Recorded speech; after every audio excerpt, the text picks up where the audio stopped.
Jay Slater's devastated family may have to wait a whole year to get answers on exactly what happened to the teenager out in Tenerife. The 19-year-old disappeared for over 4 weeks before his body was found in a treacherous ravine, with a number of mysteries still surrounding the case. The Slater family are due to bring back Jay's body to his hometown of Oswaldtwistle, Lancashire, in the coming days, but Tenerife cops are yet to complete their investigations into his death. This means the UK authorities could be forced to hold off on their official inquest for months until Spanish officials complete their findings. An inquest in the UK may then take even longer to conclude based on the nature of Jay's case and the complexities around it. Most coroners aim to finalize their results within 9 months of the initial inquest getting underway, say the Coroner's Court Support Service. Cops said Jay's body became very deteriorated after it had spent weeks in the Masca ravine, where he was eventually discovered on July 15. Initial evidence seems to point to the Brit accidentally falling to his death after a preliminary autopsy by Tenerife authorities revealed the teen was found with broken bones.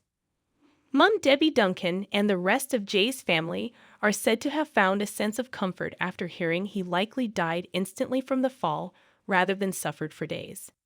Investigations are yet to be finalized on Jay's tragic death, meaning an inquest in the UK could still take place if they think it is necessary.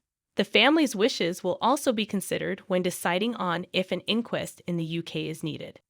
Deaths which are ruled unknown, unnatural, or violent can undergo a formal inquest where a coroner looks at the case and gives a final verdict on the cause of death along with other key details.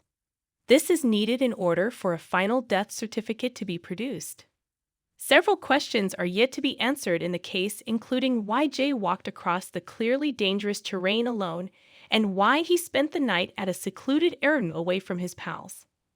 If a coroner in the UK decides to hold an inquest, it may mean more details emerge publicly to resolve some of the mysteries. The pre-inquest review, which could happen as soon as the Tenerife investigation is concluded, would see British authorities probe the case in depth. Witnesses, such as the 2 men who were with Jay the morning he vanished, might also be called to give evidence and answer questions at the hearing.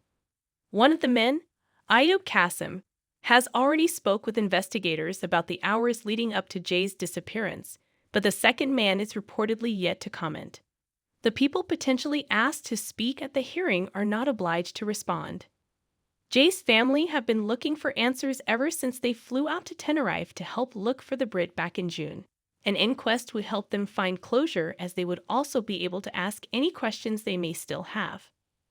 Parents Debbie and Warren Slater will be given the chance to read out a statement and pay their respects to their son through a loving pen portrait. It comes as twisted Jay sleuths are said to be trying to gain access to the teenager's autopsy results, reports the BBC. Online trolls have been slammed for interfering with the family, bringing Jay back to Lancashire for a final send-off. Attempts by mindless sleuths to get the information comes after reports of the 19-year-old being seen at Sainsbury's, watching a Euros game, and on the Eurostar.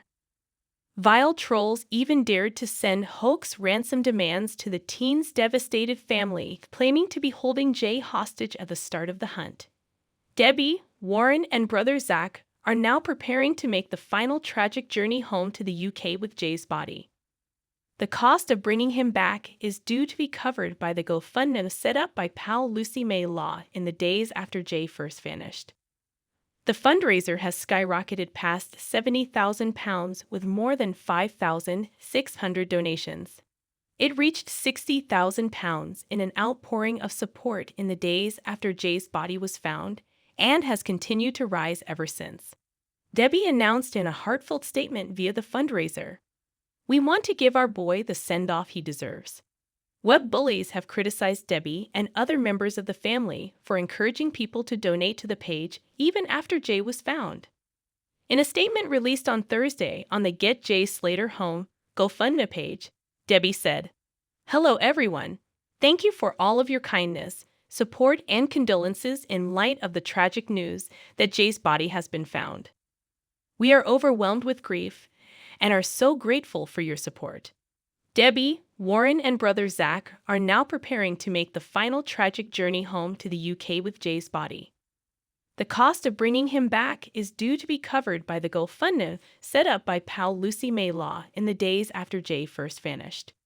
The fundraiser has skyrocketed past £70,000 with more than 5